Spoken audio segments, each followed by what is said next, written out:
Here's how you can cure your own anxiety and depression in less than 5 minutes. And this method I'm about to teach you is 100% effective. I use it for all my clients, and for all the therapists and clinicians that I train, they use it for their clients as well. This method is called the JOT method, J-O-T. You can look it up, Roman Zanoni JOT method on YouTube if you want a further training on it. It stands for Journaling Organizes Thoughts. So the two things you're going to need are a pen and a piece of paper, and you can sit down and it'll take you around 5 minutes to work through your own anxiety or depression. So what you'll want to do on your page is make a line directly down the middle of the page. And on the left side, we're going to represent our subconscious mind, and on the right side, we're going to represent our conscious mind. So you'll want to remember stop, drop, roll as the method to get through this. Stop, drop, and roll. The first step is to stop.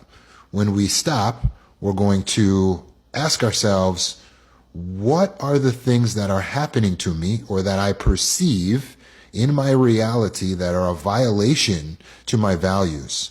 All of your anxiety is tied to your perception that there's something coming down the line or in your present that is going to be a violation of the self or something that's important to you.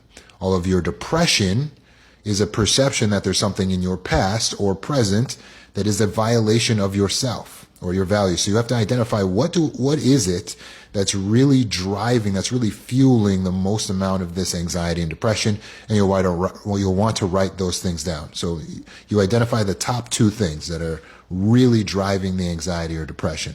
And now we've effectively stopped, we've identified what it is, we've written it down, and now we need to drop. To drop, we're going to go deeper into the subconscious mind to understand the way that it thinks, to understand the way that it perceives, and to understand the way that it's valuing things. So you're going to ask yourself, for instance, if it's depression, why does that bother me so much? Why does that bother me so much? If it's something like anxiety, you say, why does that scare me so much? Why does that scare me so much? Or you could also ask, why is this so important to me? Now, what you're looking for is cognitive distortions. This is something that we all have at times. They're maladaptive beliefs and schemas, ways of looking at the world that aren't totally true. They involve generalizing, making should statements, personalizing, and of course you can find a whole list of cognitive distortions online. Just type in cognitive distortions and you'll find that list online. So as you're dropping down, you're going to start to uncover reasons why this issue is so scary or important to you. As you uncover those reasons, you may want to drop again if you haven't identified a distorted way of thinking yet. And so you'll ask yourself again, okay, now why does that bother me so much? And as you get that answer, you'll ask yourself again, well, why does that bother me so much? Or why does that scare me so much? So you may have to do that 1 or 2 times towards your answers until you uncover the base, most core reason. And you'll find, more often than not, there is a distortion.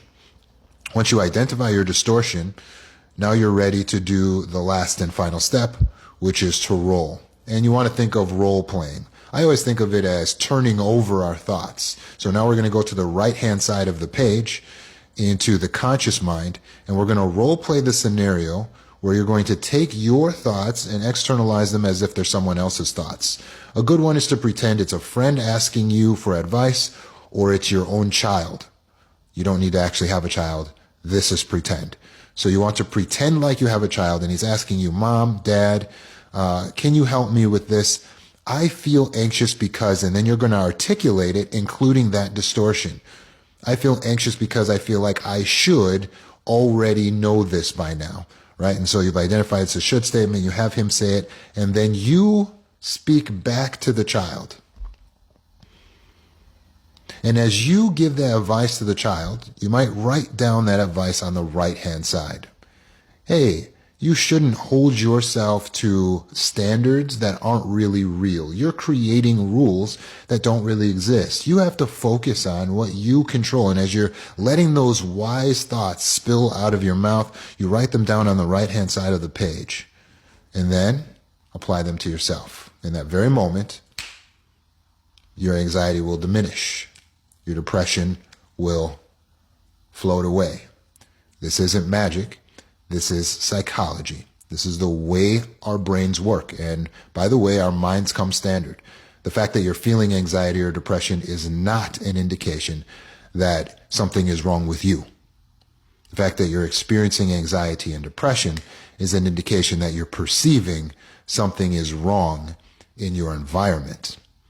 And so you need to fix the way you're perceiving it, or your values around it, or the reality itself, so that you can once again